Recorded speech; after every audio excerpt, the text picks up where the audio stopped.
मैं हूं साइलो और फिर से लाया हूं आपके लिए अरुणाचल और देश दुनिया की कुछ बड़ी सुर्खियां। चलो शुरू करते हैं। Pioneer tour operator Oaken Tayang को केंद्रीय पर्यटन मंत्री की अध्यक्षता में नेशनल टूरिज्म एडवाइजरी काउंसिल के सदस्य के रूप में नॉमिनेट किया गया है।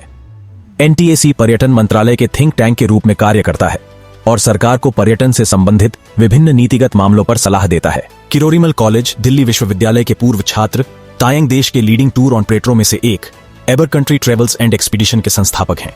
जिम्मेदार पर्यटन को बढ़ावा देने वाले तायंग ने कई पुरस्कार जीते हैं और विभिन्न भूमिकाओं में कई ऑर्गेनाइजेशन से भी जुड़े हुए हैं। यूनियन अर्थ साइंसेज मिनिस्टर किरेन रिजिजू ने कहा कि वह सरकारी योजनाओं को समय पर प्रभावी ढंग से पूरा करने के लिए जहां भी आवश्यक होगा सभी आवश्यक हस्तक्षेप करेंगे। मंगलवार को वर्चुअल मोड में पापुम पारे जिले की district development coordination and monitoring committee meeting की बैठक की अध्यक्षता करते हुए मंत्री ने कहा कि सरकार की पहल और सरकार द्वारा प्रदान की जाने वाली पानी, बिजली, गैस और सड़क जैसी सुविधाओं के बारे में जागरूकता पैदा करना सरकार और प्रशासन में जनता के विश्वास को मजबूत करता है। जिले में सीबीएसई परीक्षा के टॉपर्स को दिए गए कथित डिफेक्टिव लैपटॉप की जांच के लिए तिराप जिला प्रशासन द्वारा गठित 9 मेंबर्स टेक्निकल एक्सपर्ट कमेटी ने पुष्टि की है कि मशीनें दोषपूर्ण और पुरानी थीं।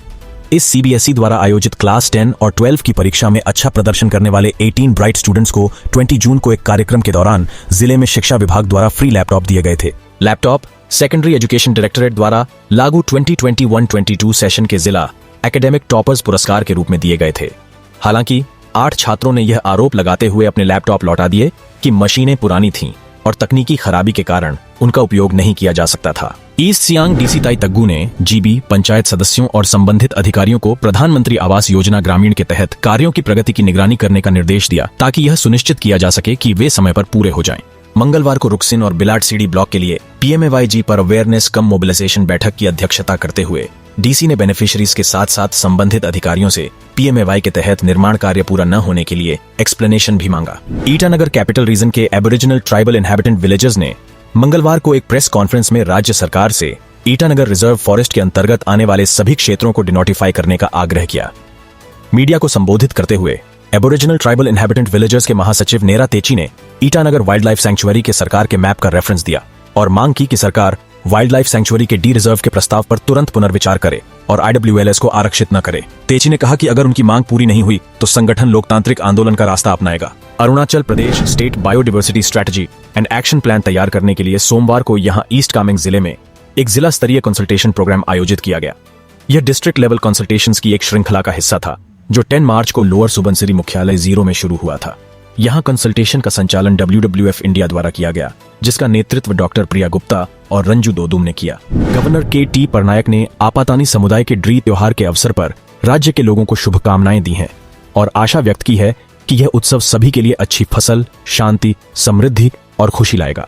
ईस्ट सियांग विधायक कालिंग मोयोंग ने मंगलवार को यहां जिले के बाकिन पर्टिन जनरल अस्पताल में आई ऑपरेशन थिएटर का उद्घाटन किया। उन्होंने ओटी के नए इक्विपमेंट्स के लिए 10 लाख रुपए भी दान किए। मंगलवार को यहां KGBV स्कूल में जिला प्रशासन द्वारा आयोजित सेवा आपके द्वार कैंप के दौरान तिराप जिले के लाजू सर्कल के 7 गांवों के 1100 से अधिक लोगों को सरकारी विभागों द्वारा प्रदान की गई सेवाओं से लाभ हुआ। तिराप के डीसी हिंतो कारगा ने, जिन्होंने कैंप में भी भाग लिया और ग्रामीणों से बातचीत की, उन्हें वाटरबॉर्न बीमारियों से बचने के लिए उबला हुआ पानी पीने और अच्छे स्वास्थ्य और स्वच्छता हैबिट्स को बनाए रखने के लिए कहा। उपराष्ट्रपति जगदीप धनखड़ ने मंगलवार को कहा कि संविधान फाउंडर्स की उम्मीदों के मुताबिक यूनिफॉर्म सिविल कोड को लागू करने का समय आ गया है। धनखड़ ने यहां आसाम में भारतीय इंडियन इंस्टीट्यूट ऑफ टेक्नोलॉजी के 25वें कॉन्वोकेशन समारोह को संबोधित करते हुए कहा कि संविधान के आर्टिकल 44 में स्पष्ट रूप से कहा गया है कि राज्य देश भर में अपने नागरिकों के लिए यूनिफॉर्म सिविल कोड को सुरक्षित करने का प्रयास करेगा। प्रधानमंत्री नरेंद्र मोदी ने 4 जुलाई को कहा कि भारत टेक्नोलॉजी और इकोनॉमी सहित विभिन्न क्षेत्रों में आगे बढ़ रहा है। देश में स्पिरिचुअल केंद्र भी रिवाइव हो रहे हैं।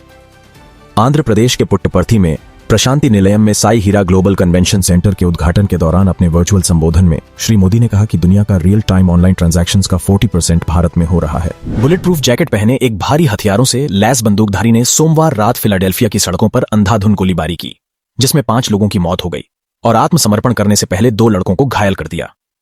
गोलीबारी किंगसेसिंग के साउथ वेस्टर्न इलाके के कई शहरी ब्लॉकों में हुई। पुलिस आयुक्त डेनियल आउटलॉ ने एक न्यूज कॉन्फ्रेंस में कहा कि पुलिस ने संदिग्ध का पीछा किया क्योंकि वो अंधाधुंध गोलीबारी कर रहा था और खुद को आत्मसमर्पण करने के बाद उसे एक गली में गिरफ्तार कर लिया गया। तुर्की के विदेश मंत्री ने मंगलवार को कहा कि देश में कुरान जलाने वाले विरोध प्रदर्शनों को रोकने में स्वीडिश अधिकारियों की विफलता सुरक्षा चिंताओं और संभावित नाटो सदस्यता के लिए स्वीडन पर सवाल उठा रही है।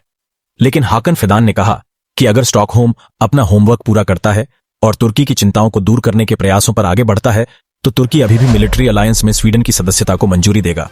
ये थे आज के बड़ी सुर्खियां। मैं अरुणाचल, नॉर्थ ईस्ट और दुनिया भर की बड़ी खबरों के साथ फिर आऊंगा। सपोर्ट करने के लिए सब्सक्राइब करना मत भूलिए। तब तक अपना ख्याल रखें। धन्यवाद।